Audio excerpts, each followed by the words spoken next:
Hello, hello, hello. 2 days ago, as of recording this video, it was announced by Reform UK leader Nigel Farage that he is supporting the Liberal Democrats bill to democratise the House of Lords and introduce directly elected members.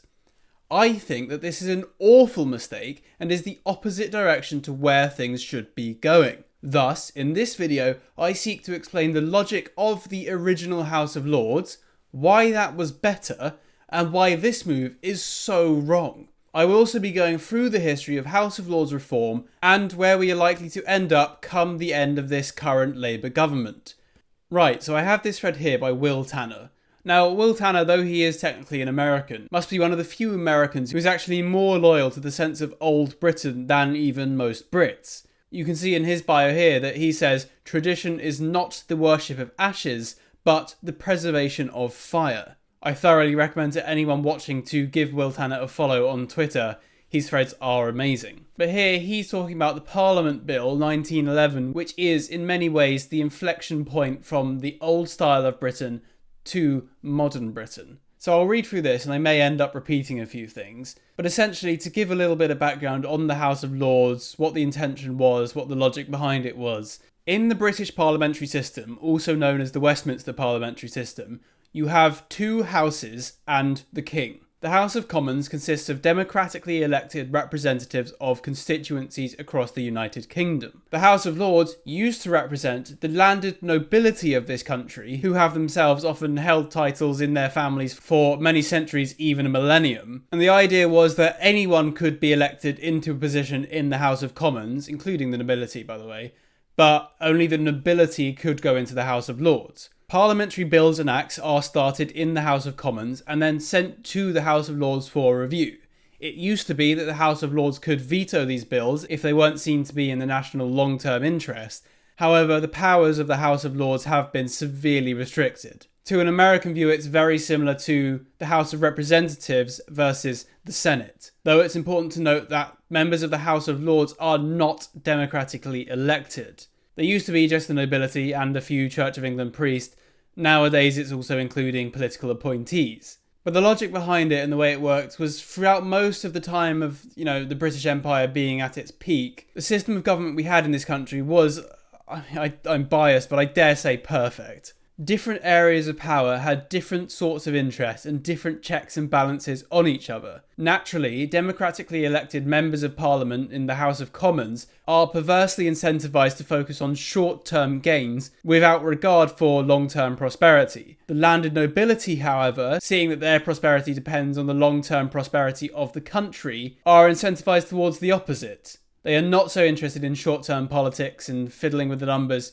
They want the long-term prosperity of Britain. The idea also was that no bill could be pushed through the Houses of Parliament without the assent of the other house. However, as we read through Will Tanner's thread here, we'll see that this actually isn't the case anymore. But yeah, essentially the whole British system came together in quite an organic way, with very good checks and balances and limits on power, such that no one could push through things that were against the national interest. Anyway, so let's get into Will Tanner's thread here. When was the last time that England and her glorious empire could have been saved from becoming a decaying socialist hell? Many say, incorrectly, either World War I, when the empire was exhausted, or World War II, when it was bankrupted. The real answer is 1911, with the Parliament Bill. The fight that led to the Parliament Bill began in 1909, with Winston Churchill's so-called People's Budget. Now, this is totally an aside, but I know that Winston Churchill is a sort of sacred cow for many people, but I'd recommend you watch Academic Agent's second video of reviewing Adam Curtis to see why Winston Churchill isn't the hero that he's portrayed as. Indeed, a people's budget, even in 1909, this sounds very socialist. Anyway, by that point, Churchill had shifted to the Liberals from the Conservatives and was allied with Lloyd George to tax the landed elite into oblivion, despite his family being part of that elite. Yeah, for those who didn't know, Churchill was a bit of a flip-flopper in terms of which party he aligned with. I mean, my reading of history is that he only really cared about his own reputation and his own image. He didn't really have any allegiances except to himself, and maybe a loyalty to the British Empire, but frankly, going between Liberal Party and Conservative Party like a fucking metronome, stupid. The bill sparked a huge fight that culminated in England declaring war on its traditions and history in the name of socialism. This is Churchill, this is Lloyd George. And by the way, Lloyd George is now regarded to be the man who destroyed the Liberal Party, which later reformed into the Liberal Democratic Party, known shortly as the Lib Dems. The problem with the People's Budget was that it was the first overtly socialist law to come to England. In fact, it was entirely unprecedented and is known today as a revolutionary concept because it was expressly crafted to redistribute wealth, taxing landed wealth and income to fund welfare programs of the sort that have now bankrupted Britain. Because of its very nature, the bill was a shot across the bow of the landed elite and fomented a great deal of social unrest and internal anger. And here you see propaganda for the man who would later come to lead the Conservative Party, pitting the people against the elites. Like, honestly, you'd expect this from Labour, not from a Conservative. And by the way, I should say, the British Constitution isn't really written into the law the same way like the American Constitution is. A lot of it relies on precedent and people doing the same as those who've come before them. Thus, whilst it was, in my opinion, the best system to have ever existed, it was also very fragile, and it only really takes one socialist law to lead to a slippery slope of the entire country becoming a socialist country, which we are. The House of Lords, furious that the class traitor Churchill would try to tax them out of existence to fund welfare programs, threw the People's Budget out, exercising their veto power, a power that at the time they did have. But that sparked a crisis. For one, the class warfare of the sort seen in the Punch cartoon below had already been fomented by Churchill and Lloyd George, both traitors to this country. Secondly, and much more importantly, it was unclear if the Lords had a veto power over a budgetary bill. So here we see more, even though it's 1909 in this image. This is like socialist propaganda, like plain and simple. These two issues combined into a much more serious one. The British public asked why the hereditary laws could retard democracy by vetoing what bills the Commons passed. As could be expected, that question turned into outright class warfare and a desire to destroy the Lords, or at least rid it of its permanent veto power. So we see here through this single bill, which hadn't even at this time passed yet, the narrative shifting from the aristocracy working in the national interest and the long-term interest to the aristocracy being against the peasantry of England. It's a complete new revolutionary myth introduced to Britain, even at the peak of its power and relative material wealth, that the elites are now seen to be oppressing the peasantry, the middle classes and working classes. At that point, Lloyd George took over leading the class warfare charge. Churchill was, as could be expected, getting cold feet, and Welsh-born Lloyd George made a much more likely enemy of the Anglo-Norman aristocracy. His proposal to rid the country of the Lords was the Parliament Bill. Under it, the Lords could only delay/veto mandatory bills for a month, effectively ending any veto power they had over these bills. Meanwhile, it allowed only a 2-year delay, rather than a total veto, for other bills. While this meant bills could effectively be killed towards the end of a parliament, it also meant that the early years of one couldn't be blocked by the peerage. So yes, mandatory bills only could be delayed for a month, other bills could be delayed for up to 2 years, so if it looked like a government was about to lose power and a different party would come in, then the Lords could effectively delay the bill until such time as the new government comes in, effectively killing the bill. However, a new parliament coming in would last longer than 2 years, so they could pass essentially anything they wanted so long as they had approval in the House of Commons. The peerage was split over how to react, as the Lords would have to pass the bill for it to go into effect. His Majesty King George V, led astray by evil advisors, said he'd create hundreds of peers to ensure it was passed if the current Lords didn't do so. So it's interesting to see that even the king, much like Theoden of Rohan, was essentially tricked into being a traitor of his own system of government. Eventually, a group of demoralised defeatists coalesced around just passing the bill. They became the majority. They call themselves the hedgers because they saw themselves as trying to hedge the risk. And this reminds me very much of the sort of Tory boys we see today, who, though they claim to support things in the national interest, say, oh, it's not really feasible, oh, we can't really do this, oh, that's unrealistic, and just completely cuck out to the left. This is what I see of the hedgers. On the other side were the so-called diehards, who are against passing it at all costs. They also call themselves the Ditchers, as they saw themselves as willing to fight a last-ditch stand against liberalism, which is the enemy. They were led by Lord Willoughby de Broke and aided by most of the wealthy peers, including the hardline Tory and future World War I hero, the 2nd Duke of Westminster. Eventually, the hedges won out, despite the threats from those in the diehards like Lord Willoughby de Broke, that the county militias, largely led by diehards and composed of those favourable to their cause, would be called up to fight the bill. So, unfortunately for England, in the near future, the bill was passed and the Lords lost their power.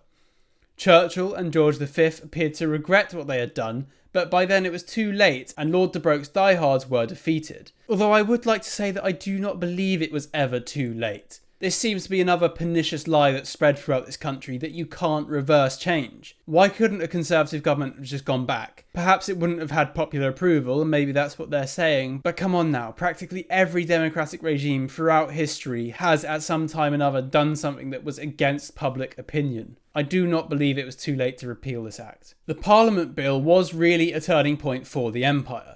Even superficially, it marked England's shift from Victorian/Edwardian prosperity and preeminence to the long, bloody, painful decay of the 20th century. Within a few years, Lloyd George's government was sending England's best to die pointlessly in the fields of Flanders in World War I. As they bled out, the families of the old Etonians who were killed en masse were taxed relentlessly to fund the war and were financially bled out by the endless income and death taxes, as Canadyne discussed in The Decline and Fall of the British Aristocracy. But the bigger problem was the shift in mindset and policy that the bill marked. The social shift is what resulted near immediately, and this here is important, so do pay attention. Before the bill, the landed elite, both the gentry and the peerage, were widely honoured and respected and seen as the goal state of anyone and everyone. Wealthy businessmen sold their companies to buy landed estates and construct gorgeous country houses, even as the agricultural depression of the 1880s made those estates less profitable than they used to be. Why? Because land was power. Tenants largely voted for the candidates put forth by their landlords. It was generally only landed gentlemen who got peerages and the powerful seats in the Lords, and the resources of the estate, and they could host events to the votes of the tenancy, which are all easily translated into political influence. What that meant was that the political parties and their leaders were tied to the land of England, from the landlords at the top to the day labourers at the bottom, and the farmers in the middle. Instead of being overly concerned with continental affairs and being dominated by the cosmopolitan managerial elite we're used to today, the bastards that they are, those in charge were committed to the country's success because their wealth was tied up in its land. There were exceptions, of course, but that was the general rule. Altogether then, before the Parliament Bill and Churchill's People's Budget that precipitated it, there wasn't an internal war in England against its traditions and history. The empire and those who led it were self-confident, committed to its success, and through their country seats and old titles, tied to its histories and traditions. After the bill, much of that disappeared. Estates were taxed at obscene rates, the Lords no longer had power, and global commercial interests won out over the internal, landed, agricultural and industrial interests that profited from an England first policy. From then on, there was much more internal unrest and class warfare, whether in terms of taxation or national class war like the general strike or the interwar era. This really was the transition from a country loyal to itself, to its traditions, to its king, to its hierarchy, to one of internal political civil war. In many ways, you could say this is the conception in the womb of modern Britain. While the social changes were swift and severe, the policy changes were somewhat more gradual, but even more destructive. Namely, the transition from aristocratic government to bureaucratic government meant massive change in what was accepted. Take taxes. To the landed elite, direct taxes like death or income tax should serve a valuable national end and generally only be established in time of war. So they were more than willing to pay both in the Napoleonic Wars, but repealed them immediately afterward and kept them at reasonable rates throughout the conflict. To the bureaucrats, however, taxes are a way of effecting massive social change. So the direct taxes are not only kept around permanently, but raised dramatically, such as the 90% of Harold Wilson's 1960s, even when unnecessary from a financial, national interest perspective. I mean, it's just insane. 90% inheritance tax. You can't survive off that. Another example is regulation. To the landed elite, a gentleman should be the lord of his own domain, except when absolutely necessary. So there are laws that restrict antisocial behaviour, such as murder, but otherwise regulations and laws are kept limited so as not to infringe upon the liberty of the people. To bureaucrats, however, regulations and laws are a way of cementing and expanding their own bureaucratic domains. So, such laws and regulations have to expand relentlessly so that there are always more slots for more bureaucrats with more power and pay. That leads to rapid infringements upon liberty, even the traditionally understood rights of Englishmen. And, of course, there's the matter of private property. To a landed gentleman, property is sacrosanct because it is the basis of his life, wealth, and power. That same view generally imbues the classes under him as they want to be like him. To the bureaucrats, however, private property is a threat. It's a basis for non-bureaucratic power, leads to anti-regulatory sentiment, and so on. So it's attacked, whether through taxation like death duties, government fiat, or other devices. This happened in England under Attlee, a Labour Prime Minister, who was elected in 1945 and quickly stole everything from the railroads to coal mines while taxing agricultural estates out of existence. Harold Wilson picked up where he left off and further destroyed it. Thus, the high-level results of the Parliament Bill were 1. Hostility to English tradition and emblems of its glory. 2. The destruction of the gentlemanly class that administered the empire and served its armies. And 3. Prosperity-destroying taxation and regulation that wiped away the English preeminence in industry and agriculture that enabled its imperial ambitions.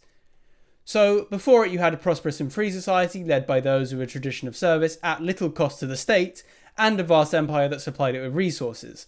After it, the bureaucrats quickly bankrupted the empire in World War I and World War II, taxed away its prosperity and gentlemen, and then gave the empire up because they didn't see the point of imperial splendour, glory and paternalism. Thus, the glory of England ended because of the Parliament Bill. Though it took a few decades for the changes wrought and made possible by it to play out, particularly the heavy taxation and shift of political power away from the landed elite, those changes were disastrous and weren't ones the empire could survive, even had World War I and World War II not soon happened. The taxation and class warfare would have gone the same way anyway, as seen in the 20s, 60s and 70s, or with Starmer today and his attempt to tax farmers out of existence, as no farms no food is fighting. The pre-Parliament Bill landed elite would never have done anything approaching these attacks on liberty, property and prosperity, but the bureaucracy that followed it, that's the natural result, what it always wanted. And so yes, massive credit to Will Tanner here. Everyone, please go follow him, support him, whatever way you can. He has many threads that are as good as this. But yes, you have here the birth of bureaucracy. And I hope you can see it from the way that Will described it, that the bureaucratic elites, which are largely led by the merchant class, not the peasant class, are only self-interested, wish to expand their power relentlessly, essentially become totalising socialists. Such are their natural incentives. And don't get me wrong, the aristocracy were also self-interested, however their interests were tied up in national prosperity, whilst bureaucratic self-interest is tied up in the expansion of bureaucracy, the diminishing of private property and other people's power, the stifling of competition to the merchant class, and the stamping out of any appeal to the old system. It is my sincere belief that unchecked bureaucracy simply leads to unavoidable evils. Anyway, let's now look at the history of House of Lords reform after this bill. So we start here in the 18th century, really 1707, where a single UK Parliament is established. Then the House of Lords itself is established in 1801. Then the House of Lords goes through most of the Victorian era without its authority really being questioned, though the first rumblings of the authority of the Lords being questioned is 1886 to 1888. Though nothing happens for a while. Thus, the situation at the end of the 19th century is that the House of Lords is represented by hereditary peers, representative peers for Scotland and Ireland, noblemen, a few bishops and Lords of Appeal. The older conception of the House of Lords in Parliament was the Lords Spiritual, which are the bishops, Church of England people basically, and the Lords Temporal, who are the landed elites, the nobility.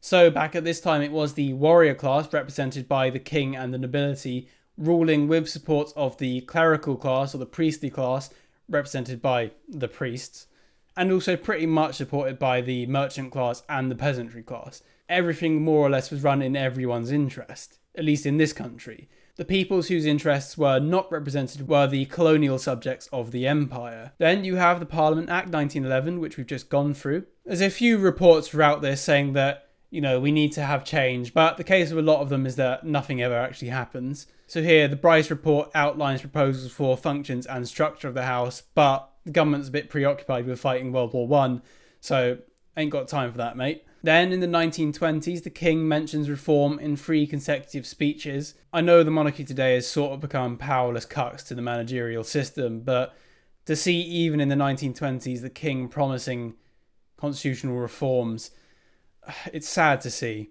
But again, the debate is adjourned and never resumed. 1929, 1935, various private members' bills covering life peerage are introduced and withdrawn. Nothing happens. 1949, you have the Parliament Act, which deals with the powers of the Lords, becomes law and updates the terms of the 1911 Act with regards to vetoing bills. So this is the Parliament Act 1949. And here it says, if the Parliament Act of 1911 was a battle between the House of Lords and the Liberal Party, the Parliament Act of 1949 saw the Labour Party, elected in 1945, take on the upper house. The contentious issue was Clement Attlee's post-war government nationalisation theft programme. In particular, Labour feared that the Lords would reject the Iron and Steel Bill. The Iron and Steel Bill and many such things like it were essentially the government stealing people's private property through nationalisation. Before this, a lot of the industry and infrastructure of the country had been built by aristocrats, merchant class, industrialists, so on, for the interest of these people. For example, the same people who were operating coal mines were also operating the rail lines that they needed to transport the coal. However, Clement Attlee, being the socialist that he is, sought to nationalise all of this, which inevitably led to the collapse of these industries because government is always incompetent. Labour sought to reduce the Lords' power further by reducing the time that the House of Lords could delay bills from 3 sessions over 2 years to 2 sessions over 1 year. This constitutional standoff saw the House of Commons pass the Parliament Bill in 1947, but it would take until December 1949, the 2 years delay period, for the law to be given royal assent under the provisions of the 1911 Act. And for my foreign viewers, royal assent is the King's stamp of approval that officially puts the Act into law. Whilst the King did have the legal right to refuse to give the bill assent, no monarch has done so since 1708, because it is generally seen that this would be a flagrant repudiation of the constitutional system and precedent of the country. In recent times, the validity of the 1949 Act has been questioned, based on the legal principle delegatus non potest delegare, a delegate cannot enlarge his own power. Yes, this act massively empowered the House of Commons, thus Clement Attlee's government. So there's a question as to whether it was even legal for him to pass the act. However, it got through and is not likely to be repealed anytime soon. The next major disastrous change comes in 1958. Peers who do not or are not able to attend the House can apply for leave of absence from this date. That's not the problem. The problem is here, the Harold Macmillan government, a nominally conservative government, goes to show just how far back the betrayal goes, initiates the Life Peerages Act 1958, giving the Crown authority to create life peers, including women members for the first time, how very woke of them, who can sit and vote in the House and whose peerages expire on death. These are the politically appointed peers. It says here, by the 1950s, there was a feeling that the membership of the House of Lords ought to be tackled. Proposals for creating life peers, appointed by the government for life rather than on a hereditary basis, had been around since the 1920s. In November 1957, a life peerages bill was introduced into the Lords by Lord Home.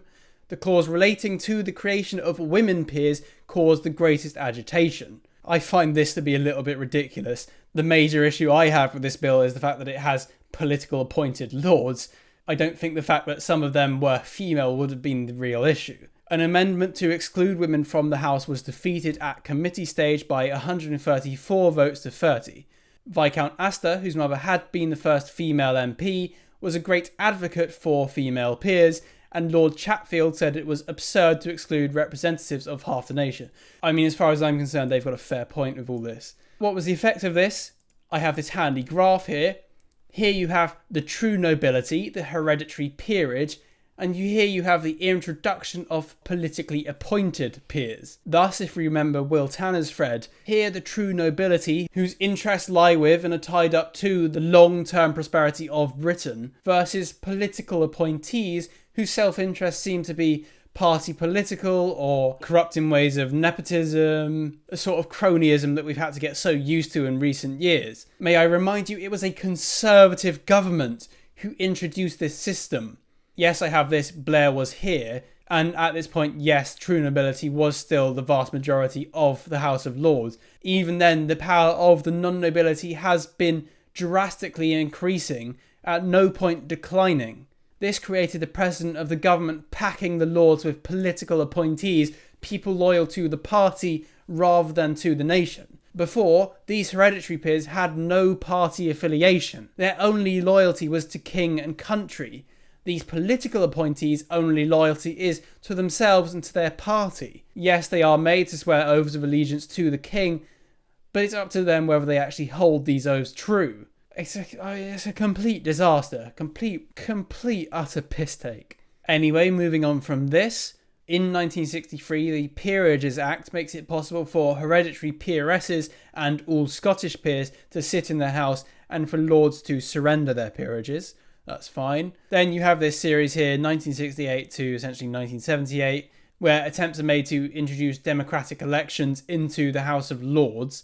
However, by the end of it, reform is not pursued.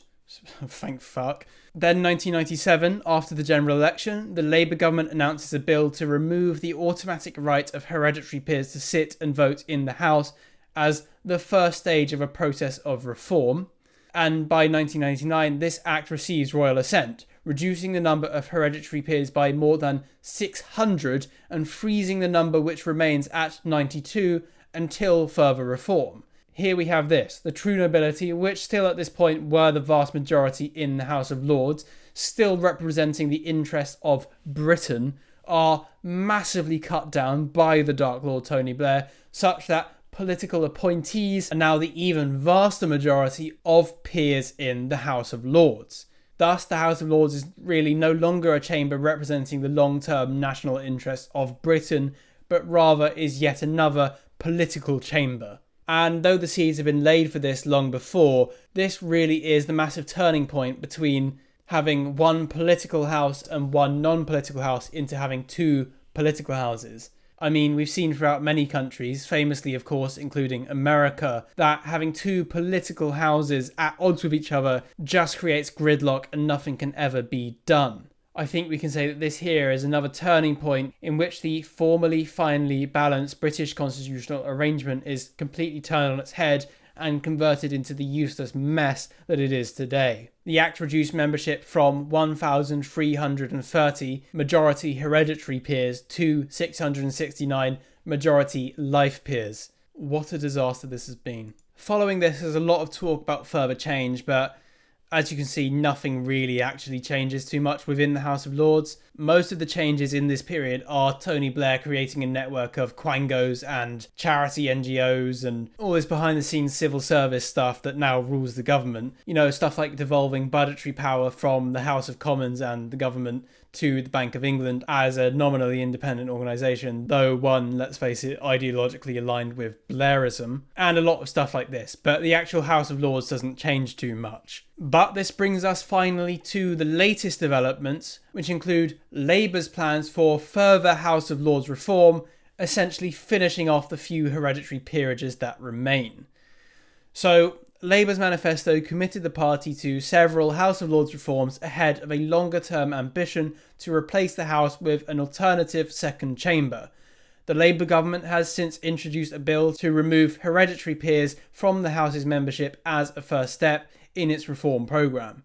Further measures, for example, around introducing a mandatory retirement age and a participation requirement, are expected to follow later in the Parliament. So a brief summary of their plans is to remove the hereditary system, so once a hereditary lord is gone, his or her place will not be kept for another member of the nobility, Instead, it is eliminated, and not even content with allowing the remaining 92 hereditary peers to live out that position until the rest of their life, they want to introduce a mandatory retirement age to get rid of them as soon as bloody possible. It's awful. It's absolutely awful. And the other ridiculous thing, which was enshrined in the previous 1999 House of Lords Act, was that the hereditary peers then had, and still have, fixed strength political allegiances. There are a fixed number of 42 hereditary Conservative peers, 28 crossbench peers, 3 Liberal Democrat peers, and 2 Labour peers, and a further 15 are elected by the whole House, from within the House, not by the general public. So these are the minimums, and adding the 15 on, you have 45 Conservative, 33 crossbench, 4 Lib Dem, 4 Labour,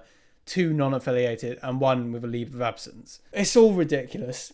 It's all completely ridiculous. A complete abandonment of this type of House of Lords, of the aristocracy loyal to the country, vested in the country's long-term interest, to now politically appointed and politically aligned members, loyal only to the party, short-term interests like re-election. It's a complete mess. Which brings us on finally to this tweet. Nigel Farage, leader of Reform UK. Tonight in Parliament, I voted for the Lib Dem amendment to democratise the House of Lords and introduce directly elected members. Nigel Farage, leader of Reform UK, promised as a sort of messiah to bring about the old sense of Britain, appealer to tradition and all of this, said to be the Conservatives as they should be, voting to further destroy the House of Lords. What a shame it is to see this. This man, whose party I am a member of and whose movement I do support, siding with the Lib Dems, essentially voting as a Liberal Democrat in the philosophical sense. I think anyone that sincerely believes that Nigel Farage is a true small c Conservative is kidding themselves. I support him because I view him as a pathway towards a truly small c Conservative government, but I do not believe that he himself is a true small c Conservative. This person here has said, a terrible policy you've clearly not thought through.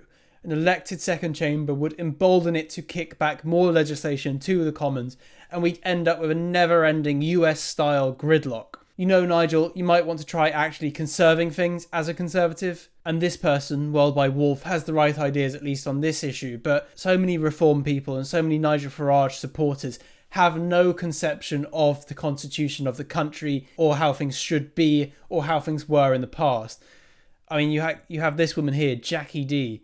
Nah, get rid of it altogether, costing us a small fortune. Not really. And definitely not value for money. Ridiculous. We don't need a House of Lords. We need a house filled with ordinary people from all walks of life. People with real life experience. People who know what it's like to struggle. People with bags of common sense. Fucking ridiculous. It's utterly ridiculous. I mean, this lady's got a degree as well. Bachelor of the Arts, mind you. A keen interest in politics and current affairs. Being part of the wider conversation. Bigger picture. Animal lover. I mean, the country's decayed so far that any living memory of Will Tanner's conception here of the loyalist aristocracy has completely been eroded, so that even people nominally on the right wing essentially just seek to entrench liberalism. The House of Lords not being value for money, it's ridiculous. Filling the chamber with people with common sense, it's utterly, utterly, utterly naive. At least you have Henry Bolton, and that is the Henry Bolton, saying, you do realise that if you abolish the House of Lords, there will be no scrutiny of House of Commons legislation. The extremely valuable work of the House of Lords committees will be lost, making UK governance even worse, and constitutionally, Parliament would be unable to pass any bill to the monarch for royal assent. In effect, the ability of Parliament to make law will end. People need to make sure they understand how things work before trying to fix them. Hear, hear, Henry. Like, realistically, my dear viewers, you cannot... I mean, this is utterly insane to think you can fill the chamber with people with bags of common sense. You just get another dysfunctional system like the US Senate versus the US House of Representatives. It would be political appointees who have their own self-interest. It would be the House of Commons all over again. Like, I don't want to go into this random person too harsh, but these ideas, rather than Jackie herself, are insane, nonsensical, utterly naive, and will only send us backwards. But the fact that even Nigel Farage supports House of Lords reform in this direction, towards this end, rather than back towards this end, it's a great disappointment. I don't know who's politically advising reform, but I suggest they listen more to Rupert Lowe than Nigel Farage or whoever is advising him. Anyway, I appreciate this has been quite a lengthy discussion of House of Lords, what it was before, where we've come, how things have changed, why they shouldn't have changed, and so on. If you've managed to make it this far through the video, then I truly thank you. If you've made it this far without clicking off, then I suspect you'll enjoy some of my other content. The closest video I have to this is In Defence of Aristocracy, and I'll leave that both in the description and in the end screen. Other than that, if you want to support me and my message, I have a Buy Me a Coffee page. But in any case, thank you for watching. Like, subscribe, and God save the King.